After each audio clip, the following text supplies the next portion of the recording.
Hello दोस्तों, स्वागत हमारी आज की नई वीडियो। ये वीडियो बहुत ही ज़्यादा इम्पोर्टेंट वीडियो होने वाली है और आज की ये फर्स्ट वीडियो आपकी होने वाली है। तो सोशल साइंस में सबसे पहले हम लोग पढ़ेंगे हिस्ट्री। हिस्ट्री का पहला चैप्टर आपका यूरोप में राष्ट्रवाद का उदय। ठीक है, ये पहला चैप्टर आपका हिस्ट्री का है। तो इसके आज हम बहुविकल्पीय प्रश्न देखेंगे जो कि बहुत ही ज़्यादा इम्पोर्टेंट है। तो सबसे पहले हम लोग इस चैप्टर के एमसीक्यू क्वेश्चंस को पढ़ेंगे। तो अगर आप चैनल पर नए हो, चैनल को सब्सक्राइब कर लीजिए और इस वीडियो को लाइक कीजिए, क्योंकि अब आपको इस चैनल पर रेगुलर क्लासेस मिलने वाली हैं। कुछ दिन में आपकी साइंस, हिंदी, इंग्लिश सभी की क्लासेस स्टार्ट हो जाएंगी। तो चैनल पर नए हो, चैनल को सब्सक्राइब करके नोटिफिकेशन बेल को ऑन कर लीजिए। चलिए वीडियो को स्टार्ट करते हैं। सबसे पहला क्वेश्चन है, फ्रांस में गणतंत्र की घोषणा किस वर्ष हुई? मोस्ट इंपॉर्टेंट क्वेश्चन है, ये क्वेश्चन बोर्ड एग्जाम में पूछ लिया जाता है। तो फ्रांस में गणतंत्र की घोषणा किस वर्ष हुई? 1848 में। याद रखिएगा कब हुई थी? 1848 ईस्वी में फ्रांस में गणतंत्र की घोषणा हुई थी। ठीक है, ये क्वेश्चन इंपॉर्टेंट है, बोर्ड एग्जाम में ये पूछ लिया जाता है और ये कई बार बोर्ड परीक्षा में पूछा गया और ये इस साल 2027 में भी किसी न किसी पेपर में आपको मिल जाए।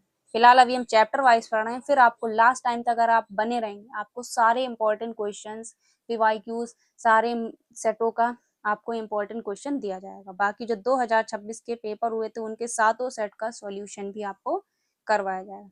बस आपको एंड तक इस चैनल पर बने रहना।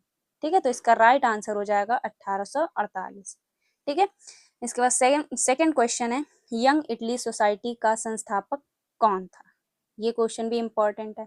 यंग इटली सोसाइटी का संस्थापक कौन था? मेजनी, मेजनी या मेजनी। ठीक है, तो इसका राइट आंसर हो जाएगा डी। यंग इटली सोसाइटी के संस्थापक कौन थे? मेजनी। ठीक है, ये क्वेश्चन भी इंपॉर्टेंट है। ये सारे क्वेश्चन बोर्ड एग्जाम में पूछे गए, तो इस चैप्टर के जितने भी इंपॉर्टेंट क्वेश्चन है वो सारे आज की इस वीडियो में हम करवा देंगे। ठीक है, इसके बाद है क्वेश्चन नंबर 3, फ्रांस की क्रांति कब हुई या किस वर्ष हुई? इस टाइप से क्वेश्चन पूछ लिया जाता है। ठीक है, ये क्वेश्चन तो मोस्ट इंपॉर्टेंट है। 7 सेट होते हैं, तो ये 1 या 2 सेट में हर साल बोर्ड परीक्षा में पूछा ही जाता है। तो फ्रांस की क्रांति कब हुई? 1789 में। कब हुई? 1789। तो याद रखिएगा फ्रांस की क्रांति 1789 में हुई थी। ठीक है, इसके बाद है क्वेश्चन नंबर 4, राष्ट्रवाद का प्रारंभ जिस देश से हुआ वह। इसमें पूछ रहा है कि राष्ट्रवाद का प्रारंभ जिस देश से हुआ, तो मतलब शुरुआत जिस देश से हुई वह कौन सा देश है? तो है फ्रांस। ठीक है, किससे हुआ था?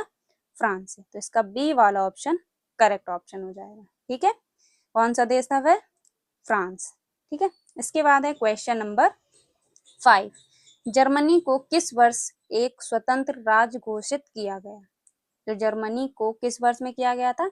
1871 में एक स्वतंत्र राज्य घोषित किया गया था। ठीक है, तो इसका ए वाला ऑप्शन इसका राइट आंसर हो जाएगा। बाकी टिक लगे हुए हैं, अगर आपको इसकी पीडीएफ चाहिए तो टेलीग्राम चैनल आपको ज्वाइन कर लेना, सारी पीडीएफ आपको वहां पर फ्री में मिल जाएंगी। टेलीग्राम चैनल की लिंक डिस्क्रिप्शन बॉक्स में जाकर ज्वाइन कर लीजिए। ठीक है, इसके बाद है क्वेश्चन नंबर 6, जर्मनी के एकीकरण में मुख्य भूमिका किसकी थी? तो जर्मनी के एकीकरण में मुख्य भूमिका किसकी थी? ऑटो वान बिस्मार्क की। किसकी थी? ऑटो वान बिस्मार्क की। ठीक है, ये क्वेश्चन भी इंपॉर्टेंट है, बोर्ड एग्जाम में पूछ लिया जाता है। तो जर्मनी के एकीकरण में मुख्य भूमिका किसकी थी? ऑटो वान बिस्मार्क की। ठीक है, तो ए वाला ऑप्शन इसका करेक्ट ऑप्शन हो जाएगा।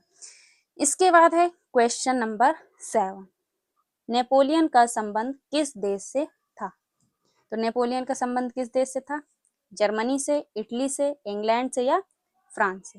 तो नेपोलियन का संबंध फ्रांस देश से था। किस देश से था? फ्रांस देश से था। याद रखिएगा, नेपोलियन का संबंध फ्रांस देश से था। ठीक है, इसके बाद है क्वेश्चन नंबर 8, इटली का एकीकरण किसके नेतृत्व में किया गया? तो इटली का एकीकरण किसके नेतृत्व में किया गया? जेसीपी गैरिवाल्डी। ठीक है, ए वाला ऑप्शन इसका करेक्ट ऑप्शन हो जाएगा। इसके बाद है क्वेश्चन नंबर 9, इसमें पूछा गया कि नेपोलियन की पराजय कब हुई? ये क्वेश्चन भी इंपॉर्टेंट है, बोर्ड एग्जाम में पूछ लिया जाता है कि नेपोलियन की पराजय कब हुई। तो सन वाले क्वेश्चन आपको याद ही रखने, जैसे फ्रांस की क्रांति कब हुई, नेपोलियन की पराजय कब हुई। ठीक है, नेपोलियन, ये इस टाइप से जो सन वाले क्वेश्चन है वो आपको याद रखने ही रखने। क्योंकि इंपॉर्टेंट है, इससे एमसीक्यू क्वेश्चन बन जाता है। ठीक है, तो नेपोलियन की पराजय कब हुई? 1815 में नेपोलियन की पराजय हुई थी।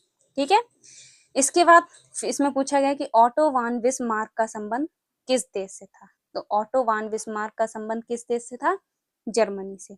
अब यहाँ पे एक क्वेश्चन पूछा गया था कि नेपोलियन का संबंध किस देश से था? तो नेपोलियन का संबंध फ्रांस से था और ऑटो वान बिस्मार्क का संबंध जर्मनी से। तो इस टाइप के क्वेश्चन भी बन जाते हैं। इसके बाद है क्वेश्चन नंबर 11, ब्याना की संधि कब हुई? तो ब्याना की संधि कब हुई? 1815 में हुई। ठीक है, ये क्वेश्चन भी याद रखना, ब्याना की संधि कब हुई? 1815 में। ठीक है, इसके बाद है क्वेश्चन नंबर 12, 1789 में फ्रांस में राष्ट्रवाद की प्रथम अभिव्यक्ति की क्या परिणाम रहा? तो इसमें प्रथम अभिव्यक्ति का क्या परिणाम रहा? फ्रांस की क्रांति। ठीक है, इसका राइट आंसर क्या हो जाएगा? फ्रांस की क्रांति। इसके बाद है क्वेश्चन नंबर 13, यूरोप में राष्ट्रवाद के उदय के कारण निम्नलिखित में से कौन से हैं? तो उदय के कारण नए मध्यम वर्ग का उदय, ये भी भारत यूरोप में राष्ट्रवाद का कारण है। ठीक है, उसके बाद उदारवादी विचारधारा का प्रसार, ये भी इसका कारण है। क्रांतिकारियों का उदय, ये भी इसका कारण। तो ये तीनों क्या है? यूरोप में राष्ट्रवाद के उदय के कारण। तो इसका जो राइट आंसर हो जाएगा ये सभी। ठीक है, क्योंकि ये तीनों ही यूरोप में राष्ट्रवाद के उदय के कारण। ठीक है, इसके बाद है क्वेश्चन नंबर 14, ब्याना सम्मेलन की मेजबानी निम्नलिखित में से किसने की? तो किसने की? मैटरनिख। किसने की? मैटरनिख। और ब्याना संधि कब हुई थी? 1815 में। तो क्वेश्चन को रिलेट करके आपको याद करना होगा, इससे क्या होगा? आपको अच्छे से याद हो जाएगा। ठीक है, अब यहाँ पे पूछा गया था कि ब्याना की संधि कब हुई? तो 1815 में। ब्याना सम्मेलन की मेजबानी निम्नलिखित में से किसने की? मैटरनिख। ठीक है, इसके बाद क्वेश्चन नंबर 15, यूरोप में प्रथम विद्रोह कब हुआ? ये क्वेश्चन भी इंपॉर्टेंट है। तो यूरोप में प्रथम विद्रोह कब हुआ था? जुलाई 1830 में। कब हुआ था? जुलाई 1830 में। ठीक है, तो ये 15 क्वेश्चन आपके इस चैप्टर के इंपॉर्टेंट क्वेश्चन है। बाकी और भी क्वेश्चन है, पर ये क्वेश्चन ऐसे हैं जो बोर्ड एग्जाम में पूछे गए और इनसे ही आपके बोर्ड एग्जाम में क्वेश्चन बन सकते हैं। ठीक है, बाकी हिस्ट्री में आपको 2 से 3 चीजें आपको याद रखना है। हिस्ट्री में ज्यादातर क्वेश्चन सन वाले बनते हैं। ठीक है, सन वाले आपसे ऐसे पूछ रहे कि फ्रांस की क्रांति कब हुई, नेपोलियन की पराजय कब हुई, या ब्याना की संधि कब हुई। तो इस टाइप से सन वाले क्वेश्चन आपके हिस्ट्री में ज्यादा पूछे जाते हैं। ठीक है, तो हिस्ट्री में कितने एमसीक्यू क्वेश्चन पूछे जाते हैं?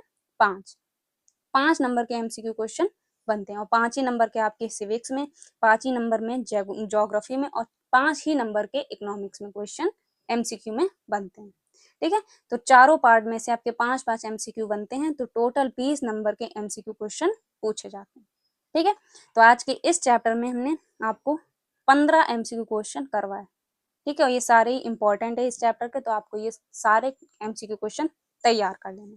ठीक है, इसकी पीडीएफ अगर आपको चाहिए तो कमेंट में आपको पीडीएफ जरूर से जरूर टाइप कर देना।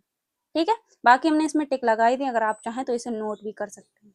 ठीक है, तो आज के इस चैप्टर को हमने एमसीक्यू क्वेश्चन से स्टार्ट कर दिए। कल आपको इसके 4 नंबर वाले जो क्वेश्चन बनते हैं वो आपको करवाए जाएंगे। कल या परसों तक आपको मिल जाएगी वीडियो। ठीक है, तो नए हूँ, नोटिफिकेशन बेल को ऑन करके रख लीजिए।